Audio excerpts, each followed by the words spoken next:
According to Pro Football Talk, Okay. the NFL's reasoning for the turf issues and the field condition issues at the Super Bowl in Arizona Talk about it. is that the players wore the wrong shoes. How about that? Even though they changed cleats, the Philadelphia Eagles did, and you've had players from Philadelphia, I think it was Brandon Graham said it was the Chiefs' offensive line was blessed because the Eagles' pass rush couldn't really get after Patrick Mahomes because they kept slipping and slipping. They complained about it. There was a lot going on, but apparently, according to the NFL, there's they wore the wrong cleats. There's no way it can be the turf. It's got to be the cleats, according to the NFL. So, yeah, interesting to see how the NFL. This is my favorite part about the National Football League. For as well run as they are and as successful as they are, they always seem to find the most obvious things to screw up. Whether it's field conditions. What would have been the right response? Wouldn't you think that they would go through and make sure everything is up to snuff before the game? Because that's one of those turfs that you can pull. It pulls out, right? Oh, careful. That's one of those ones that pull out of the turf. Just leave it alone. Okay. But that's one of those ones where it retracts from the stadium. That's correct. It feels like it's a simpler option than a lot of places to try and find out if there's an issue. Let's go ahead and work through this. And the NFL just said, screw it. We'll just roll on. See, I think they do go through all of those processes. I'm not really certain why they were slipping or if it was the turf, if it were the cleats, if it were both. They're just that it happened, but there's never an excuse as a player. You have to know what your field conditions are, and you have to move accordingly. You have when I was playing, you had 3 different bottoms. Now some of those are illegal now. They had bottoms that were super, super long if there was super wet conditions and soft, ground conditions like mud and stuff like that. But then you had, regular size detachables. Then you had moldeds. Detachables have a different type of grip than moldeds do. You have turf, semi-turf type nubs that are a little longer than the bally turf shoes. It's like so many different surfaces you have on your cleats. Maybe people may not or may be aware of that, but it's still up to the player to figure out and find their footing. You can't use that as a shield to hide behind as to why you didn't have success, because the other team had the same set of circumstances and the same weather conditions, field conditions that they did. Why are field conditions still a problem in the NFL? I mean, because clearly there was, even though both teams had to play on it, but clearly there was some sort of a problem because it was talked about by a lot of people who were involved in the game. Some would say that clearly the Eagles had the advantage on offense when they kept doing that short yardage scrum play. So you think it all evens out? It evened out. Okay. It evened out. Come on. Did you come out of the Super Bowl saying that, oh my gosh, the field conditions were horrible for the defense of the Philadelphia Eagles, or did you come out of that game saying, the Philadelphia Eagles were exercising a play that probably should be banned from the game? Which one did we come out of the game saying? The tush push. Okay, the tush push. All right. Tush push. Well, I'm just saying, if you got bad footing, you're not pushing people back, right? So their offense seemed to find their footing. Why couldn't the defense do it? Yeah, I mean, I look at it and I go, when it comes to the NFL, it's like punishments. Like when Roger Goodell came out and they gave Ray Rice the 2-game suspension when they knew what was on the video, and then all of a sudden he had to overreact afterwards, and everybody seemingly got a 6-game suspension. Tom Brady got 4 games for a deflated football. It was like he wanted to be judge, jury, and execution when the reality was, if you would have just handled that original punishment the way you should have, you wouldn't have found yourself in this spot. And then field conditions have been a problem for a long time. Von Miller's actually going to join us later on this week.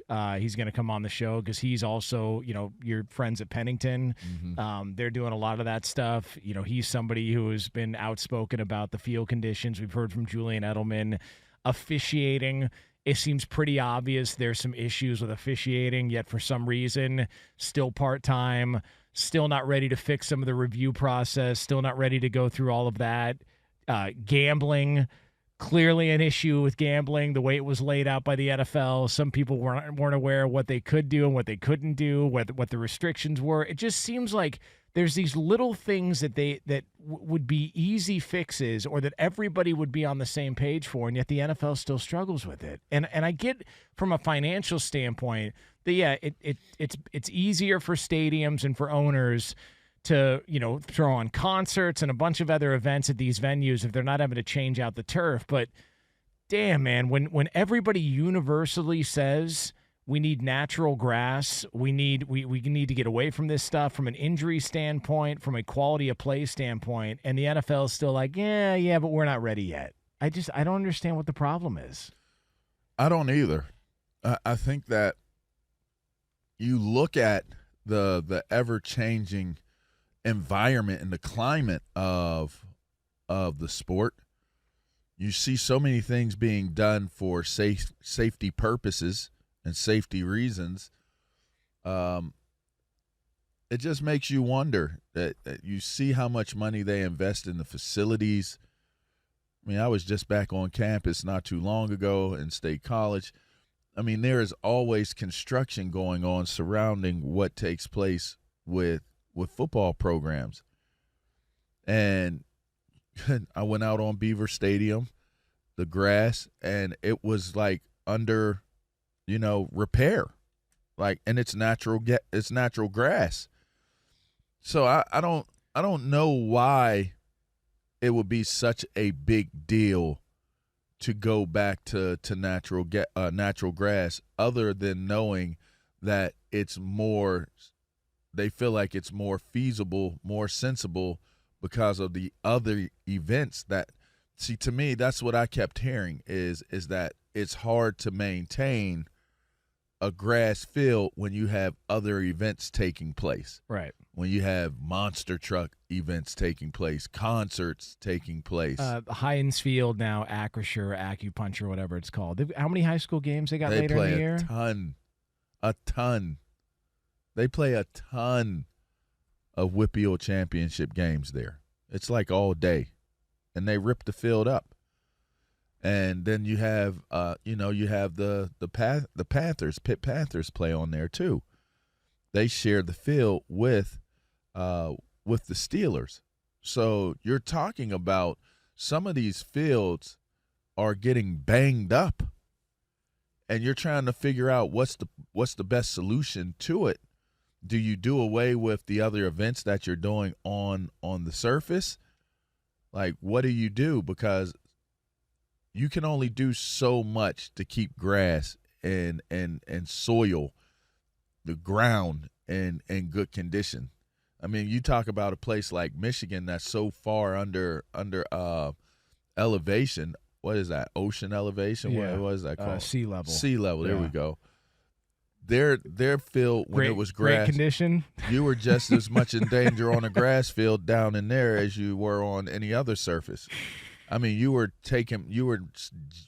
planting your foot, and chunks of grass would come up out of the ground. It was just soft, just super soft surface.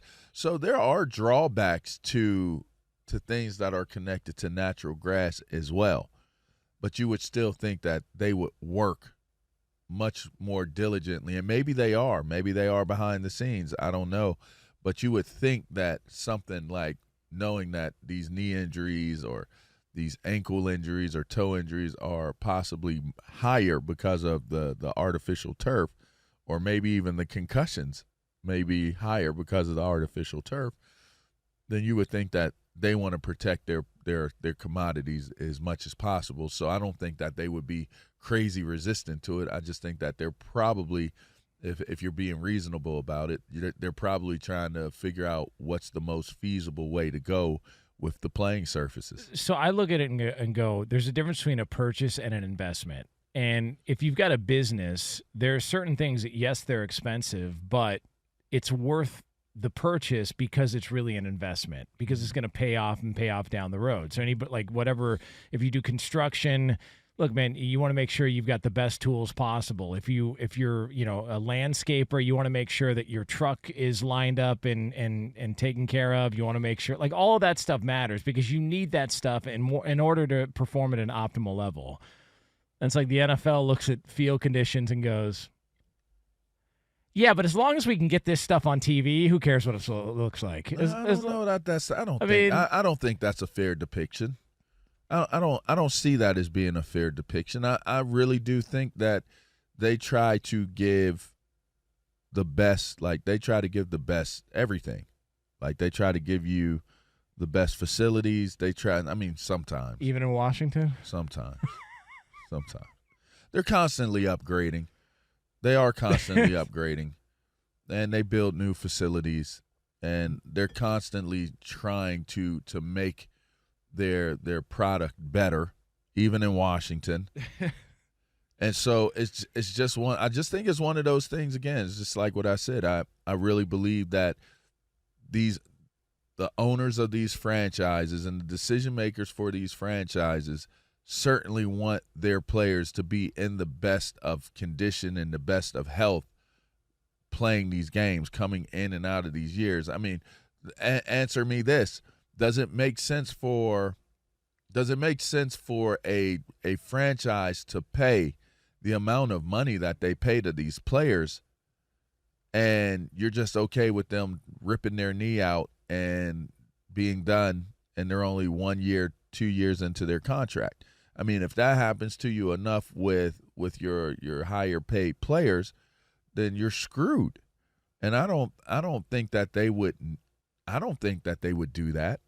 I just don't think that it's feasible for them to not try to find better and more efficient ways to protect their players. I think they do that. Wasn't the Achilles injury you suffered because of the turf? I don't know. Wasn't that? I mean, what would be your best guess? Because was that Dallas that you played against? Dallas. Yeah. I don't know. And that was before the Jerry Dome, so that was at the old Texas Stadium. Yeah. I started feeling my Achilles tendon as soon as you said it too. Really? Yeah, I feel it now. Yeah, I don't know. I don't know if it was cleats. I don't know if it was turf. It could have been anything. You know, I had been dealing with cartilage issues. I could tell that I was off balance. I could tell by the way my calves looked that I was overcompensating with my right calf. It was way bigger than my left one. Even though I was working them the same way, I could feel the tightness in my Achilles tendon. So I don't sit here and pretend to be someone who totally understands why injuries happen and what they're connected to and what causes them. All I know is it's a part of the game, and every single time you're in the locker room, you know everywhere you're at, you know as an active player that you're facing the harsh realities of injury. Yeah. And I think that sometimes we get a little so far removed from that. Like, sure, you want to try to do things that are proactive and not putting you in harm's way. And if a players feel passionately about something that they feel is putting them in harm's way, then you would be best to address it and best to investigate it, which I probably would assume they did it before they started using that turf. And I think they'll continue to do that. So if that's truly what it needs to be, I would assume that at some point they're going to adopt getting natural grass back into the stadiums.